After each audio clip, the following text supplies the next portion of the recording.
Good morning friends. Today we continue with our topic on tenses and learn about the future tense. And as the name indicates, the future tense is the tense that will tell us about the events or actions which happen in the near future or maybe after we have spoken. Which, for example, I will come tomorrow. He will do his work tomorrow. The movie releases next week. So in all these sentences, what are we doing? We are talking about things that will happen afterwards. So all those verbs that are used to denote the future, we call them as the future tense. And in this module, we are going to learn about kinds of future tense, which is the future perfect tense, the future indefinite tense, future continuous tense, and future perfect continuous tense. So let's begin. The future tense indicates actions or events that will take place in future time. Verbs that refer to those happenings that will occur in future are said to be in future tense. I said earlier and I repeat that all the tense in a sentence is denoted by the verbs. So the change that a verb undergoes in order to convey time is called as tense. When we are talking of things that will happen in future, the tense we use is the future tense. For example, he will do his duty. They will get success. I shall complete my work. We shall create history. So you see how in all of these examples we are talking of something that will happen later in future time. This tense is also of four kinds as were the earlier ones. So simple future, which we also call as the future indefinite tense, the future continuous tense, future perfect tense, and future perfect continuous tense. Let's begin with the simple future or the future indefinite tense. Now, what is simple future tense? It is the tense which is used to express an action which has not occurred, happened, and will happen after some time in future. For example, we will learn about past tense tomorrow. So, what are we going to talk about tomorrow? I have just said that in future time reference. Let's look at some examples. I shall go to Chennai on Sunday. Sorry will sing a song in the party. My father will buy a bicycle for me. I shall complete my work. So, in all these the verb is telling us of an action which will happen in the future and has not happened yet. Hence, we call it as simple future tense or future indefinite tense. So, the simple future tense is also used to express habitual actions that will take place in future. So, as was in the past tense, things that happen on a regular basis, they are habitual actions. For example, going to school, studying, sleeping at a particular time are all habitual actions, and for denoting such actions in future, we use the simple future tense. For example, the snakes will sting because that's their nature. The dacoits will rob. The politician will make promises. So, that also is their nature. Mothers will love the children. So, mothers will always love their children, whatever the children may do. So, simple future is also used in the conditional sentences. When you have a conditional sentence, when you have a condition to fulfill, we use simple future. For example, if you study hard, you will pass. So, you see how the first part is related to the second part. So, if you do this, if A is true, B will automatically be true. The harvest will be good if it rains. So, again it is dependent on the rain and hence we call it as simple future tense. He will be cured if he takes medicines regularly. So, again A is directly proportionate or related to B. If B comes true, A hence will be true. Also, we use the simple future tense to form a sentence in the simple future tense with auxiliary verbs like shall or will, followed by the present or the root form of the verb. So, what is the present form or the root form? The base form. Study, eat, sleep. So, these are all called as the root forms. For future time denotion under simple future tense, we will use the root form with shall or will. So, subject plus shall or will plus verb which is in the root form plus the object or the complement is our structure for simple future tense usage. Then we can have affirmative sentences with it. For example, he will come. So again, something which will affirm, which will state something which is positive are called as affirmative or are denoted like here. He will come here. We shall win the match. Tarun will stay in a hotel.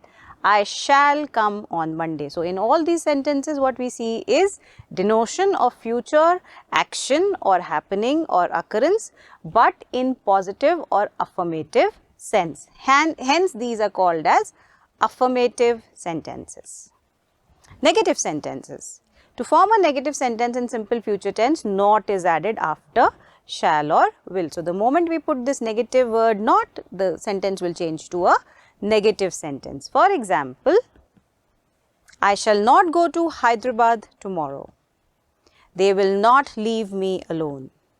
She will not talk to you. We shall not rest today. It will not rain today.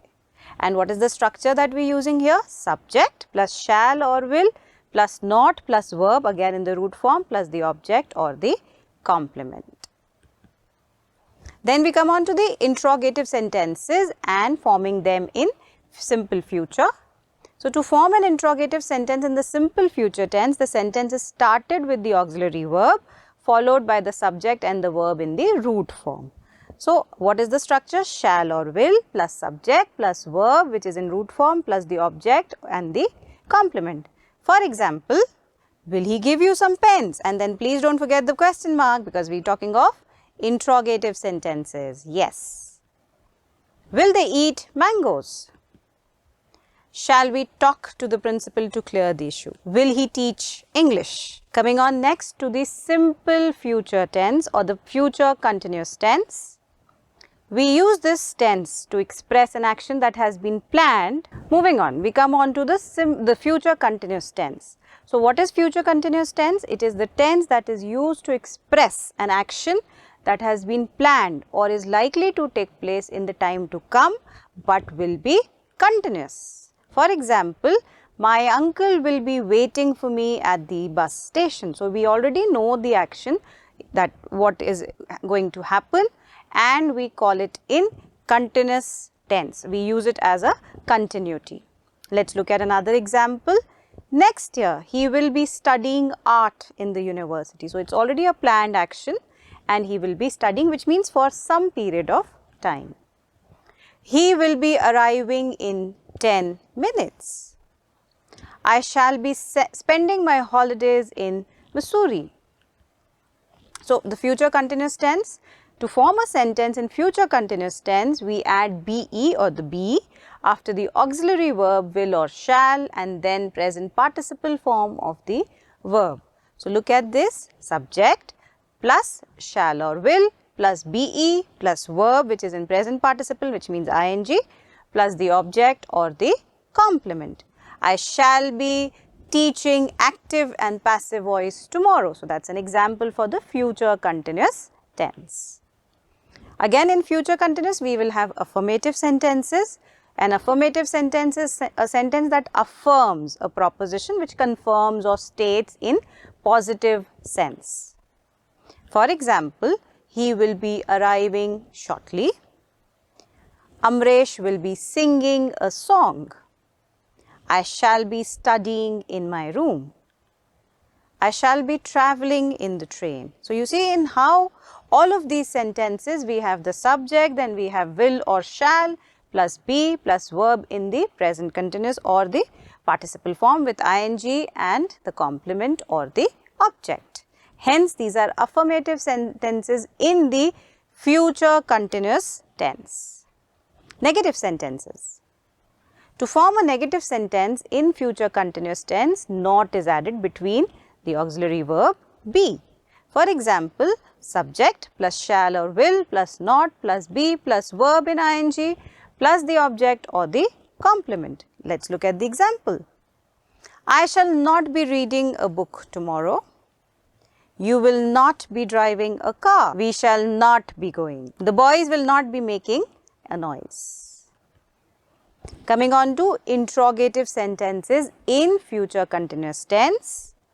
To form interrogative sentence in the future continuous tense, The sentence is started with auxiliary verb followed by the subject, be form, and then the present participle form of the verb. So, let us look at the structure once again. Will or shall plus subject plus be plus verb in present participle plus object or complement. Will he be doing his duty? Will he not be buying tickets? Will you be taking classes?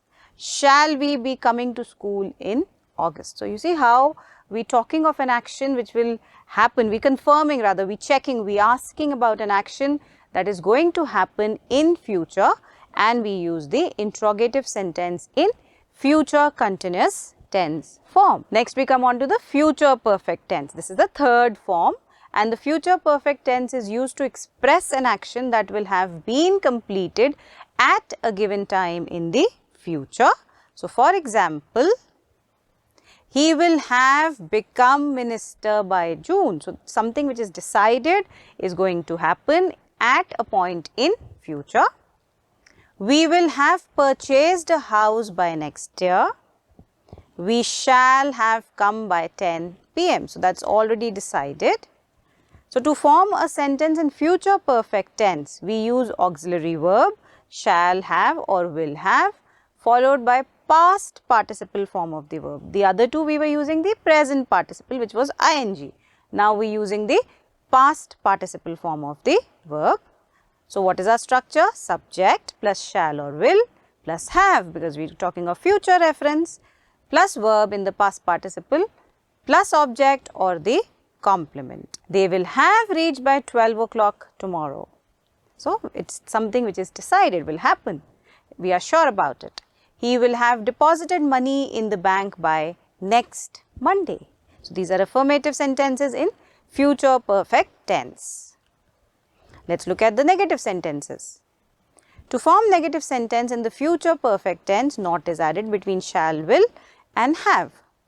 So, the structure then becomes subject plus shall or will plus not plus have plus verb in the past participle plus the object or the complement. Let us look at the examples. He will not have done his work by next month. So, we also know that he is somebody who is not going to complete it by the next month as well. I shall not have taken my bath before afternoon. So, I already know my schedule is tight or something and I will not be able to be ready by a said time in future. Coming on to the interrogative sentences in future perfect tense. To form interrogative sentences in future perfect tense, the sentence is started with shall or will. So, the question will come in beginning, our verb will come in the beginning followed by the subject, have and the past participle form of the verb. So, shall or will plus subject plus have plus verb in the past participle and object and complement, and what not to forget, the question mark, yes. So, examples. Will she have cooked the food before the guests arrive? So, you look at the structure, will she have. So, you are confirming whether this will be done or not done. Will you not have learnt this lesson by 5 o'clock? Next, we move on to the future perfect continuous tense. We use this tense to express how long an action will have continued at a given time in future. So, what were we doing in future continuous? Simple one. We were talking of something which will go on in future time and we know about it. Here we are talking of something which will be a long action and continuous one in future. Let us look at this example. By the end of this year, I will have been learning French for 2 years, which does not mean that it is a continuous action as in every time you doing that only, but it is something which goes on and off but has an expansion of 2 years. But if I say I am writing my French story, so that means I am continuously writing, which is a short time continuous action. But when I say by the end of this year I will have been learning French for 2 years, it means it is an action which goes on and off. It is something which is a part of my routine for 2 years. Everybody will have been preparing his or her exams in March. So, this is again something set, because you have examination in March, we will all be preparing, which does not mean that 24/7 we are doing this, but it will become a very important part of our schedule or timetable. I will have been living in Singapore for 3 months. I will have been living in this city for 6 years next October. So, to form a sentence in future reference in continuous form, we use will or shall plus have plus been plus the present participle form of the verb to form the future perfect continuous tense. And remember, this is not a very common tense because it is hardly used. In these, when we are looking at affirmative sentences, they will have been discussing this matter for their forthcoming movies. He will have been supporting the party for his selfish motives. Negative, Ria will not have been taking her meals due to observing fast. All the girls will not have been quarreling for their lost money. Interrogative, in future perfect continuous, shall we not have been completing our work by tomorrow morning? Will you not be singing songs for the next 2 days? So, in this module, what have we learned? We've learned about kinds of future tense, which is the future perfect tense, the future indefinite tense, the future continuous tense and future perfect continuous tense. I hope we've been able to understand the future tense and we shall use future tense with ease. Thank you so much. Keep learning with us.